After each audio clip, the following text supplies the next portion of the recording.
Thank you, Mr. Chair. Thank you, Mr. Wittman.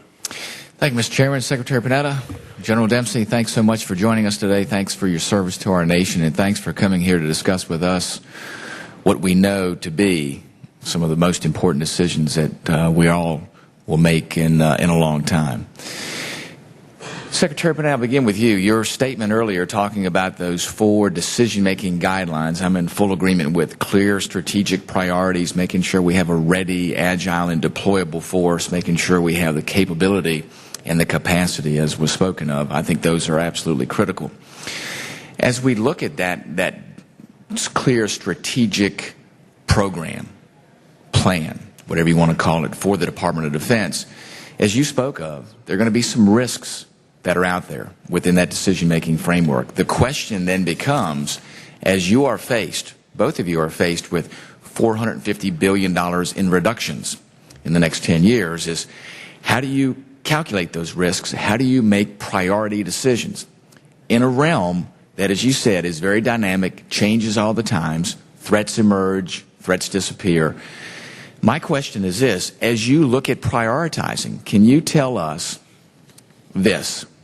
Prioritizing, what are the 3 areas that you say have to be preserved, and what are 3 areas most likely to be cut?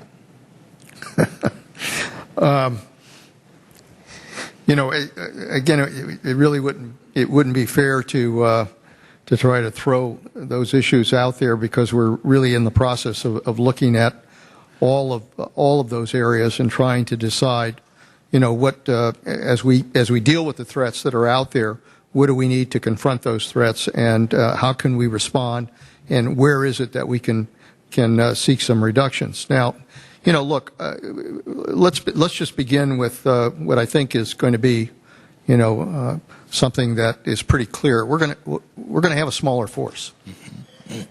If you have a smaller force, you're not going to be able to be out there responding in as many areas as we do now.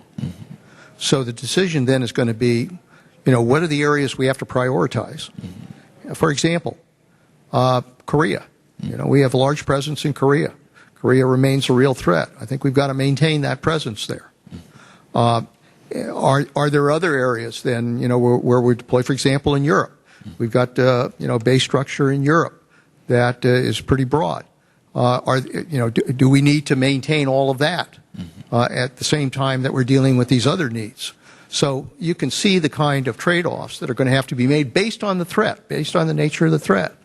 But by doing that, you know, I guess what I need to make clear to everyone, particularly on this committee, is that when you do that, then there are some risks associated with that. What are the risks, for example, if we reduce our presence in Europe? Well, it's the relationship with NATO and the role that NATO plays. You know, are we going to be able then to fully, you know, to be able to provide the kind of support that NATO needs in order to do its job? Those are the kinds of issues that I think we're going to have to debate. Gotcha. Very good. General Dempsey? Yes, thank Congressman. Just to be clear about the end state, I mean, I didn't become the chairman of the Joint Chiefs to oversee the decline of the armed forces of the United States and an end state that would have this nation and its military not be a global power. Say, well, we're going to be really good in the Pacific, but we're going to completely ignore the Indian Ocean and its littorals. We just can't do that. That's not who we are as a nation.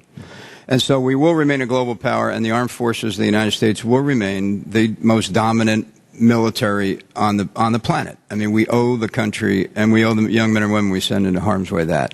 So as we look at the future and prioritization, it's not a matter of ignoring anything, because again, we can say that it'll look good on a PowerPoint slide, it'll make us feel good, but at the end of the day, we're not going to ignore anything that threatens our nation or threatens our interests.